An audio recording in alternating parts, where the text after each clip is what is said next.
During this last week of Advent, as Christmas is literally right on the horizon, the virtue I'd like to focus in on St. Joseph this week is the virtue of strength. As you've heard me mention before throughout these, St. Joseph showed a quiet strength in a lot of powerful ways. Getting up in the middle of the night and fleeing off to Egypt, to a place as a refugee where he knew no one spoke the language, but going because that's what God asked for. Taking a wife who was with a child that he knew wasn't his own, again, was a sign of strength. Our world describes strength as having the ability or power to do whatever I want. But St. Joseph demonstrates a different type of strength. St. Joseph doesn't do whatever he wants, he does what he should. And what he should do is to follow God and to take care of those who have been entrusted to him, Mary and Jesus. And St. Joseph puts his plans, his priorities, his ideas on the back burner because he realizes his real strength comes from choosing to do what God is asking of him, to do what he should do. In these final days of Advent, that's a great thing for us to focus on.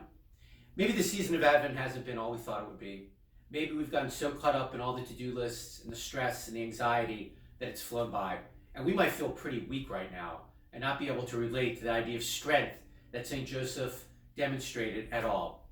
But in these last few remaining days, before Christmas Eve and Christmas Day and all the celebrations they bring, what a great time for all of us to pause for just a second and realize that our strength really comes from God, not from ourselves, not from my abilities, my talents, my gifts, my accomplishments, but simply from God's love.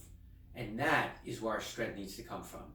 And I think we forget about that because when we get so caught up in fulfilling every whim or every desire, so caught up in my accomplishments and my accolades, we realize how fleeting those strengths really are.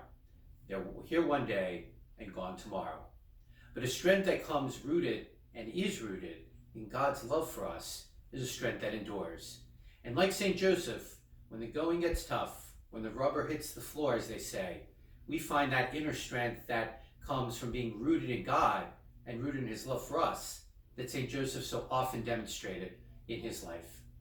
So however this Advent journey has turned out for you, that's a great way for all of us in these last days of Advent to remember what it's really all about. Being rooted and built on that foundation of God's love so that we can have the strength, not to be the foster father of the Son of God, but to be his disciples in our families, in our workplaces, in the soccer field, in our schools, wherever God may put us. Because as we all know, that truly does take an inner strength that the Lord has already given to us. Now we just need to tap into in our lives as well. Not a homily or another thing to do before Christmas, just a moment to stop for all of us to think what it's really all about. As the darkness clears.